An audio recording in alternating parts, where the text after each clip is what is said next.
Yo people, welcome, welcome back to Ron's Tech Hub. So today, as you can see, I'm going to be looking at the Motorola G200. I had the G100 from last year. It worked really well. However, I upgraded to the G200. There's some things I know I'm not going to like, but let's dive into this one. Alright, so here we have the boxes for the Motorola G100. I only wanted to show this because it's a massive contrast to what you get with the G200. So here we have the cable. This is what the Moto G100 came in, and this was the dock. And here is all you get with the G200, just the box, nothing else. So luckily for me, I have the dock already and I have the cable already. However, if you're someone that does not have that stuff, you will have to go out and actually buy a USB-C to HDMI cable. All right, so let's slide this to one side. Let's have that over there. Let's have the G200 front and center. And I never, ever have a phone without having a case on there and a screen protector. So let me just take these out from now. All right, so phone, case, and screen protector here. Put that to one side as well. And here we go. All right, cool. So here we have the G200, again in a box. Let's go around the box first, I guess. So G200 5G. I don't think they need to keep putting 5G on everything, because at this stage we know 5G is here. We know that these phones that cost hundreds of pounds should ideally be 5G. Here it says ready for compatible, and what that is, let me just grab the other one. This is what came in the G100 box, and again this is just a cable to connect to a monitor to actually turn this phone into a PC. On the left side, well on the right side for you, the Motorola logo, nothing else. This side, a load of instructions we'll never ever read. I'm not going to show my IMEI numbers, but nothing special down here. And on the back, we have class-leading performance, the Qualcomm Snapdragon 888 Plus. Again, this phone is on the Motorola website for £320. I honestly think this phone is going to be the best price for performance phone you'll ever buy. For £300, you're getting an 888 Plus. You're getting a 108 megapixel camera. You're getting 144 Hertz display. You're getting 128 gig internal storage. You're getting 8 gigabytes of DDR4 RAM. You're never gonna get that again. I mean, unless someone like OnePlus comes back and does what they used to do, but that's very unlikely. So let's not hold our breath. Right, so let's flip this over. Grab my keys and let's open this box up. All right, there we go, Motorola G200 5G, right? Okay, so it already comes in a case. So Motorola has been doing this for a while now, where they actually give you a transparent case with your phone, but I don't like these, they're very slippery. So again, I'm gonna go for the one I bought on eBay for like £3-4. It's gonna be much better for me. Let's see what else is in the box. Sure, it's nothing useful other than the cable. Here we have all the instructions, which we're definitely not gonna read again. Yep, in every other language that we don't need. This is a 33 watt charger, there we go. 3.3. Hopefully you guys can see that. There we go. Quite a nice brick, hefty. And here's the cable. All right, let's push these to one side. So let's put this back how it came. Let's go to the phone. Here we go. Looks pretty good. I do like the look of the G100 a bit more, because the G100 had this fluorescent green and it would change based on how the light hits it. One second while I take this case off. This one does the same thing, but it's not as dramatic as the G100 in my opinion, but still very good. Right, so here we have USB-C at the bottom for charging, obviously. We have the SIM tray. By the way, this phone does have dual SIM, but it does not come with a micro SD card slot. A very weird omission for an upgrade in my opinion. Single down firing speaker here.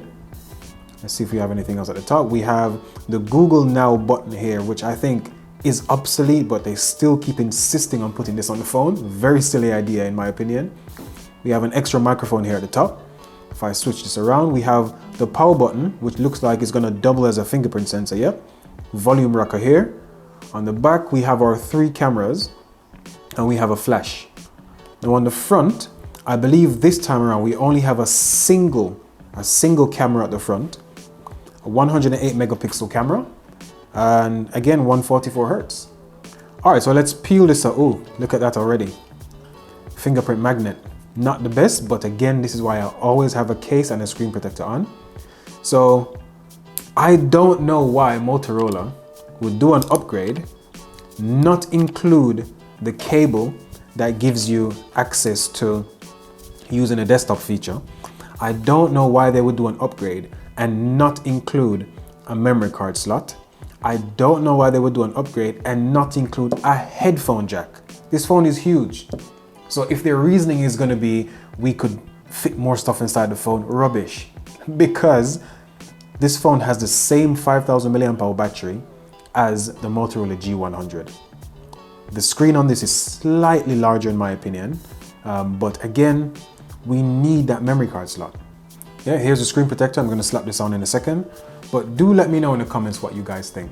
I know many manufacturers have actually moved away from using a headphone jack, but I'm someone, I really like a headphone jack because when I'm filming videos, for example, I can plug in my headset and use my external microphone as my microphone for recording, so it's much clearer than what actually comes on the phone here, and I believe here as well somewhere. So I prefer having a headphone jack.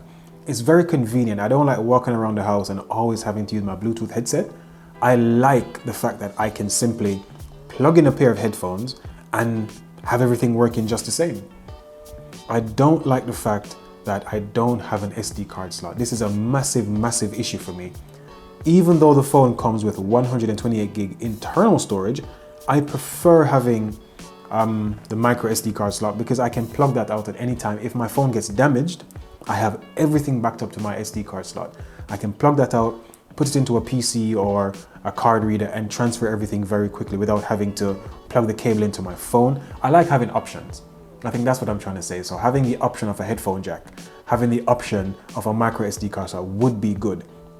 If Motorola marketed this phone properly, this could easily be a really good contender to something like the Galaxy S21, Galaxy S22. And for price, again, £320 in the UK, so sub 350. And on a good day, you can probably get this for 300 when they have their deals, which they have quite often. That's a really good price for a Snapdragon 888, for 8 gigabytes of RAM, for 128 gig internal storage. That's an amazing performing phone. Well, I think it's going to be anyway. Oh, got two bubbles. That's not the best way to put it on, but hey, that will work for now. Let me try and squeeze these bubbles out. There we go. Got that one out. All right, not a bad looking phone. I probably should get a better screen protector. That one barely covers anything. Case as well, £3-4 on eBay, Amazon, and there we go. Good to hit the road with this, right? But let me know what you guys think about spec-wise, price-wise. Motorola has been doing really good things with specs recently. The G100 had a Snapdragon 870, I think 6 or 8 gigabytes of RAM. This has come and actually beat that for less money because on the website, the G100 again, which comes with all of these accessories, is $350 on the website currently, whereas the G200, so the upgrade, is only $320. However, you do get all of these things in the box with the G200, sorry, with the G100. So though these are not completely necessary, I will have to resort to using adapters for everything. Not the end of the world, it's perfectly fine. And if you can actually get one that powers the phone as well, I will show that in my review. You can turn this into a full desktop with mouse, keyboard attached, monitors attached. Everything should work perfectly fine. So let's quickly just get into the phone. So it's on, start, connect to mobile network. I'm going to skip all of this for now, just so I can quickly get into the camera and see what the camera looks like. So here we are on the desktop. I only wanted to check the camera settings quickly. So let's open camera. Okay, so this phone does 8K video, 8K. So let me go to video, go here. And as you can see, we have full HD, 4K, and we have 8K as well. Now 8K is capped to 24 frames per second, but I think that's very respectable for a handheld device. 4K goes up to 60, like the Motorola G100 before it.